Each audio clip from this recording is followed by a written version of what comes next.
નમસ્કાર વિદ્યાર્થી મિત્રો, અમારી યુટ્યુબ ચેનલમાં આપ સર્વનું હાર્દિક સ્વાગત છે. અને આજે આપણે ભારતીય બંધારણમાં સીસી છે, પીએસઆઈ છે અને કોન્સ્ટેબલ છે, આ ત્રણેય એક્ઝામમાં જે બીજો અને ત્રીજો ટોપિક સેમ છે એમાંથી આજે આપણે ચોથા ભાગ વિશે ચર્ચા કરવાના છીએ. જે અગાઉની એક્ઝામમાં જેટલા બી પ્રશ્નો પૂછાયેલા છે તે તમામ પ્રશ્નોને આપણે ચર્ચા કરવાના છીએ. તો વિદ્યાર્થી મિત્રો, જો તમે અમારી ચેનલને સબસ્ક્રાઇબ ના કર્યો તો કરી નાખજો, કેમ કે આ તમામ વિડીયો તમારા સુધી પહોંચતા રહે. ત્યારબાદ વિદ્યાર્થી મિત્રો આપણે વાત કરીએ તો અગાઉ પહેલો ભાગ છે તેમાંથી આપણે 4 ભાગ મૂકેલા છે જે આપણી ચેનલ ઉપર છે, તે બી તમારે જોઈ લેવા વિનંતી. ત્યારબાદ બીજો અને ત્રીજો ભાગ, જેના 3 ભાગ આપણી ચેનલ ઉપર ઓલરેડી મૂકી ચૂકેલા છીએ. જેટલા બી પ્રશ્નો પૂછાયેલા છે તે તમામ પ્રશ્નોનો સમાવેશ કરવામાં આવેલો છે. તો વિદ્યાર્થી મિત્રો જોઈ લેવા નમ્ર વિનંતી. ત્યારબાદ આપણે શરૂઆત કરીએ. 24મો પ્રશ્ન છે, જ્યારે સંસદના બંને ગૃહોની સંયુક્ત બેઠકમાં કોઈ ખરડો રજૂ કરવામાં આવે છે તો તેને કોના દ્વારા મંજૂર કરવામાં આવે છે? એ. હાજર તથા મતદાન કરનાર સભ્યોને સામાન્ય બહુમત. બી. હાજર તથા મતદાન કરનાર સભ્યોના બહુમત 3/4. ત્યારબાદ સી. બંને ગૃહોનું 2/3 બહુમત. અને ઓપ્શન ડી માં આવશે બંને ગૃહોનું પૂર્ણ બહુમત. તો અહીં વિદ્યાર્થી મિત્રો જવાબ આવશે હાજર તથા મતદાન કરનાર સભ્યોના સામાન્ય બહુમત દ્વારા મંજૂર કરવામાં આવે છે. ત્યારબાદ 27મો પ્રશ્ન છે, રાજ્યસભા અને લોકસભા વચ્ચે ગતિ અવરોધકની કઈ સ્થિતિમાં સંસદની સંયુક્ત બેઠક બોલાવવામાં આવે છે? પહેલું છે સાધારણ બિલ પસાર કરવાની સ્થિતિમાં. બીજું છે નાણાં વિધેયક ખરડો પસાર કરવાની સ્થિતિમાં. ત્રીજું છે બંધારણીય સુધારા વિધેયક પસાર કરવાની સ્થિતિમાં. ત્યારબાદ આપણે વિકલ્પ જોઈએ તો એ. માત્ર એક. બી. બીજું અને ત્રીજું. સી. પહેલું અને ત્રીજું. અને ડી માં પહેલું, બીજું અને ત્રીજું, એટલે કે આપેલ તમામ. તો અહીં સત્ય જવાબ આવશે માત્ર એક વિધાન જે છે, જે સાધારણ બિલ પસાર કરવાની સ્થિતિમાં સંયુક્ત બેઠક બોલાવવામાં આવે છે, તે વિધાન સત્ય છે. ત્યારબાદ 28મો પ્રશ્ન છે, ગુજરાત રાજ્યમાંથી રાજ્યસભાના કેટલા સભ્યો ચૂંટવામાં આવે છે? એ. 10. બી. 11. સી. 12 અને ડી 13. તો અહીં જવાબ આવશે 11 સભ્યો ચૂંટવામાં આવે છે. ત્યારબાદ લોકસભાની જો વાત કરવામાં આવે તો તે ગુજરાતને 26 બેઠકો મળેલી છે. અને આમાં બી જો આપણે વાત કરીએ તો સૌથી વધારે બેઠકો લોકસભાની અને રાજ્યસભાની જે ઉત્તર પ્રદેશમાંથી આવે છે એમાં 80 બેઠકો છે બંનેમાં. ત્યારબાદ 29મો પ્રશ્ન છે, ભારતના બંધારણનો અનુચ્છેદ નંબર 165માં કઈ બાબતની જોગવાઈ કરવામાં આવેલી છે? પહેલું, રાજ્યની કારોબારીની સત્તા. બીજું, રાજ્યપાલની નિમણૂક. ત્રીજું, રાજ્યપાલના હોદ્દાની શરતો. અને ડી માં આવશે રાજ્યના એડવોકેટની નિમણૂક. તો અહીં વિદ્યાર્થી મિત્રો જવાબ આવશે રાજ્યના એડવોકેટની નિમણૂક. ત્યારબાદ 30મો પ્રશ્ન છે, દરેક વસ્તીની વસ્તી ગણતરી પછી રાજ્યને ફાળે આવતી લોકસભાની બેઠકોમાં ફેરગોઠવણી કરવાની જોગવાઈ બંધારણના કયા અનુચ્છેદમાં કરવામાં આવેલી છે? એ. અનુચ્છેદ 80. બી. અનુચ્છેદ 81. સી. અનુચ્છેદ 82 અને ડી. અનુચ્છેદ 83. તો અહીં જવાબ આવશે અનુચ્છેદ 81. ત્યારબાદ 31મો પ્રશ્ન છે, ભારતના સંવિધાનમાં રાજ્યપાલ અંગેની જોગવાઈ કયા ભાગના પ્રકરણમાં આપવામાં આવેલી છે? એ. ભાગ 4 પ્રકરણ 6. બી. ભાગ 5 પ્રકરણ 4. સી. ભાગ 6 પ્રકરણ 2. ત્યારબાદ ડી. ભાગ 7 પ્રકરણ 1. અહીં વિદ્યાર્થી મિત્રો જવાબમાં જો તમને નોર્મલી કોમન સેન્સ હોય કે ધારો કે રાજ્યપાલ છે, એટલે કે રાજ્યપાલ કયા ભાગમાં આવે છે અથવા તો રાજ્ય કયા ભાગમાં આવે છે, તો નોર્મલી જવાબ આવી શકે છે. એટલે કે અહીં ઓપ્શન આવશે ભાગ 6 અને પ્રકરણ 2.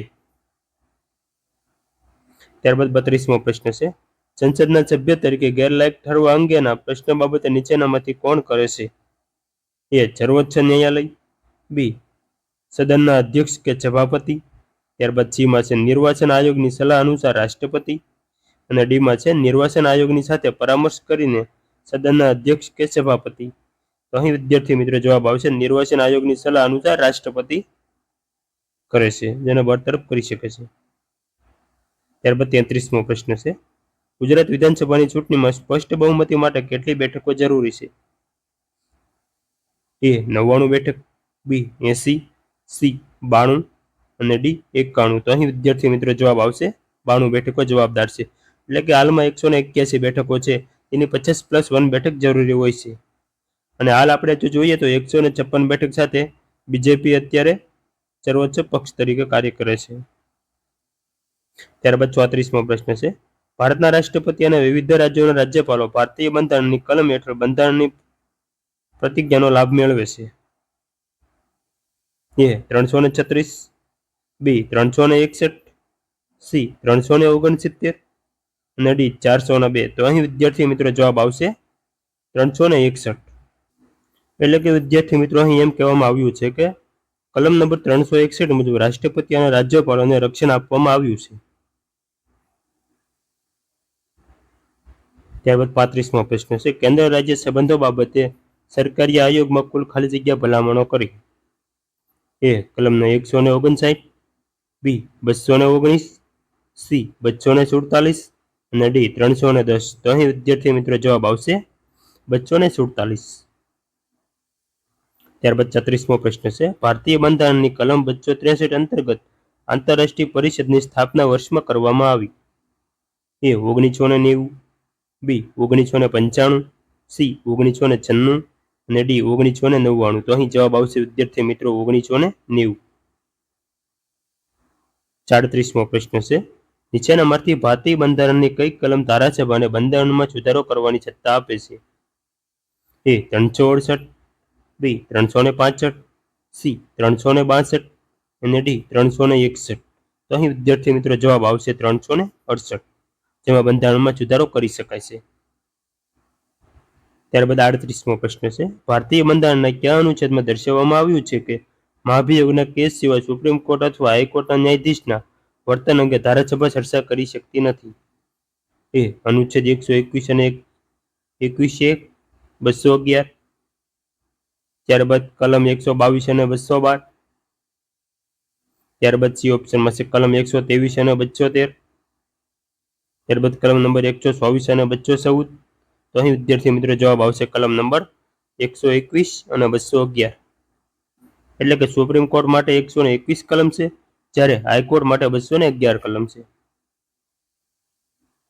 ત્યારબાદ 40મો પ્રશ્ન છે, રાજ્યો વચ્ચેના વિવાદોના નિરાકરણ માટે ભારતના બંધારણની કઈ કલમ ભારતના રાષ્ટ્રપતિના આંતરરાજ્ય પરિષદની રચના કરવાની સત્તા આપે છે.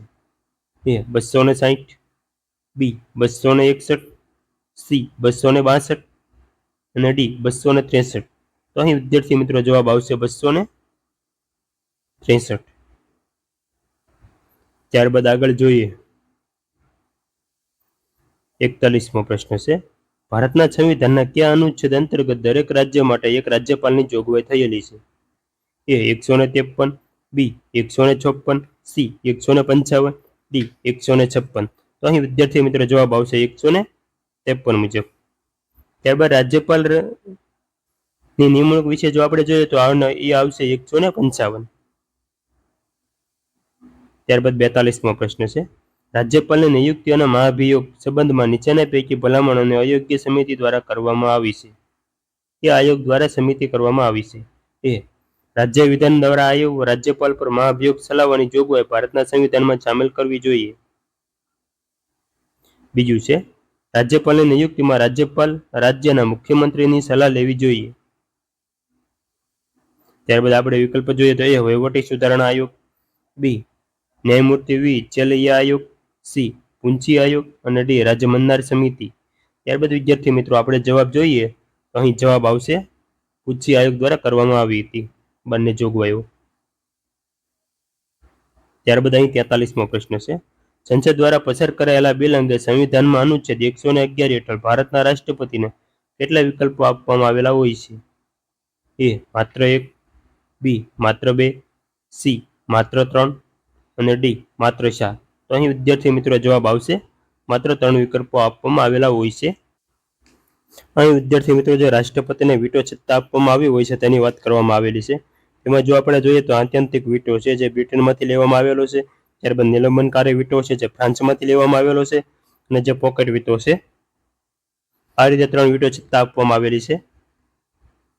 ત્યારબાદ 44મો પ્રશ્ન છે, સંવિધાનના કયા અનુચ્છેદમાં એવી જોગવાઈ કરવામાં આવી છે કે રાજ્યના વિધાનસભામાં 500 થી વધુ સભ્ય ન હોય. એ અનુચ્છેદ 169, બી અનુચ્છેદ 170, સી અનુચ્છેદ 171 અને ડી અનુચ્છેદ 172. તો અહીં વિદ્યાર્થી મિત્રો જવાબ આવશે અનુચ્છેદ 170માં. ત્યારબાદ 45મો પ્રશ્ન છે, નીચેનામાંથી કયો રાષ્ટ્રપતિની ચૂંટણી માટે લાયકાતનો માપદંડ નથી.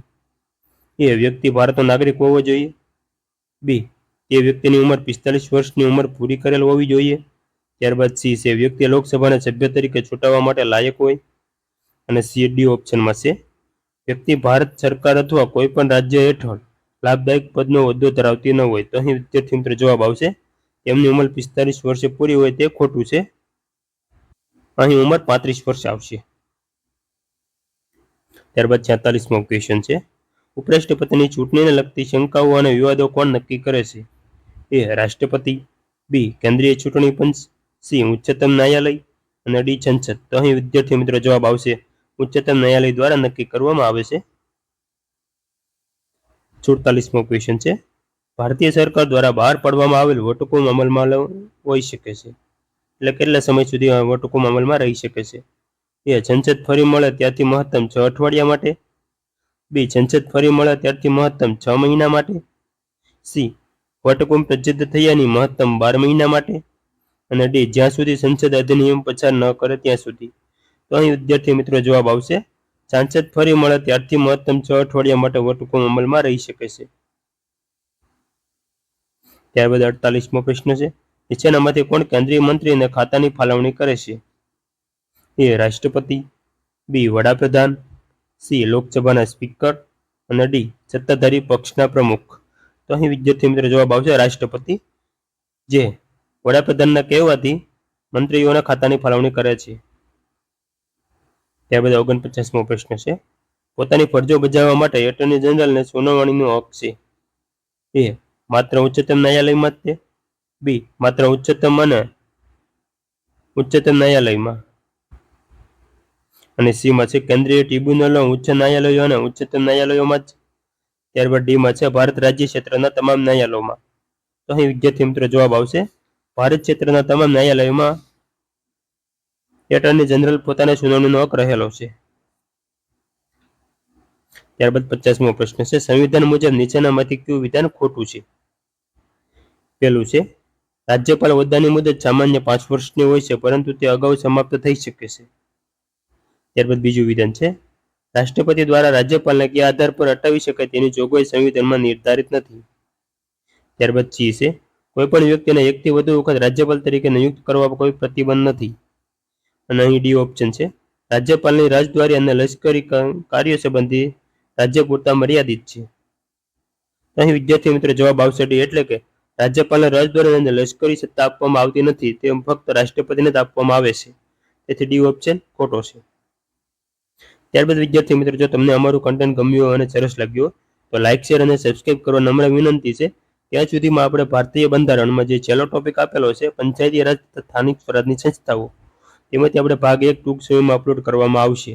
જય હિન્દ વિદ્યાર્થી મિત્રો, જય હિન્દ.